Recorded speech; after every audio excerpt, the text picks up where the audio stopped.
Alors, oui, je reviens vers vous, parce qu'effectivement, je voulais quand même vous communiquer ça.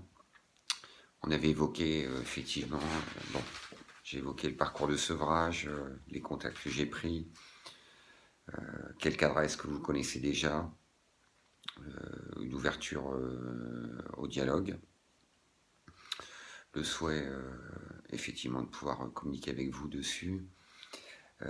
Je pensais aussi à la question de combler le vide.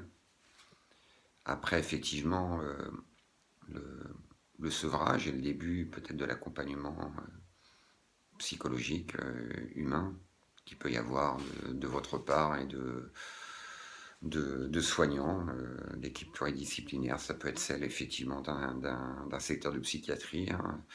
Madame, vous m'aviez évoqué effectivement le parcours de soins dans le cadre de peut-être du syndrome borderline, ce qu'elle m'exposait, ou peut-être de troubles bipolaires diagnostic qui a pu être posé à l'époque. Alors après, on ne rentre pas forcément dans une case comme ça. L'essentiel, c'est essayer de retrouver une image de soi, un goût et des projets qui vous motivent à réagir pour combler ce vide et ne pas retomber.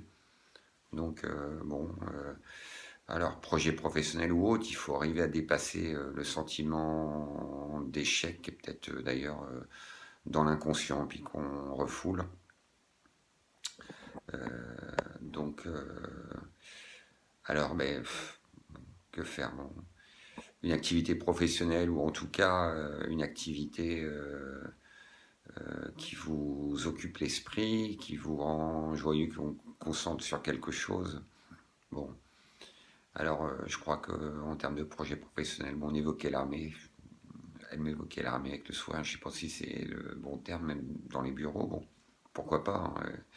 C'est une belle leçon de vie, l'armée, hein. Moi j'ai un très bon souvenir de cette leçon de vie, ça se raccroche peut-être aussi euh, bon, à l'expérience qu'elle a eue bon, de vécu en foyer, effectivement, avec quelqu'un pendant 3 ans, d'après ce que j'ai compris. Euh, il s'appelait Arnaud, je crois, non?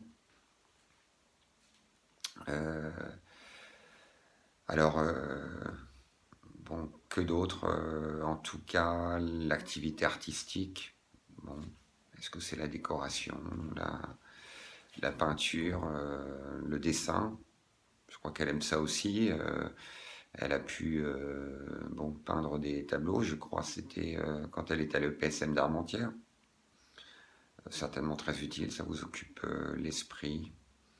Et bon, elle veut relayer un peu ce côté artiste.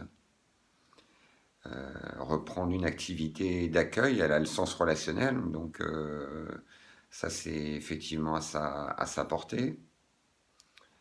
Je crois qu'elle aime aussi les photos. C'est une jolie femme, donc est-ce que bon, dans un milieu adapté, effectivement, elle peut faire ce parcours-là.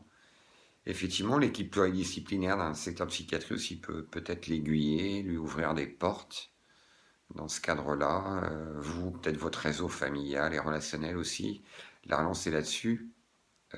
Parce qu'effectivement, il y a certainement un manque incomblé, quelque chose qui explique ces troubles depuis des années déjà. Quelque chose qui lui manque malgré bon, l'entourage familial, sa sécurité matérielle, bon, déjà avec son appartement et autres. Quelque chose en tout cas qui lui redonne espoir de pouvoir refaire société, quoi. Voilà. Et puis se disperser, retrouver, honorer des rendez-vous, un lever le matin, un coucher le soir, même si on a besoin de s'évader parfois, et puis qu'on peut parfois créer la nuit. Bon, il faut que ce soit quelque chose qui vous corresponde. Alors peut-être qu'elle en échange aussi un peu avec vous. Je crois qu'elle voulait refaire de l'improvisation, du théâtre. Belle idée aussi. Elle est pas timide. Elle a des capacités aussi pour ça. Donc certainement le projet c'est au centre pour pouvoir se donner envie de tenir ce parcours hors de la drogue. Certainement que c'est primordial. primordial. Voilà, et le faire pour soi. Voilà. Donc voilà ce que je voulais vous relayer en complément de mon premier message. Donc je vais vous envoyer ça là certainement via le SMS. Voilà. Et n'hésitez pas à rappeler, vous avez mes coordonnées. Au cas où, et puis à toute fin utile ces infos. Au revoir.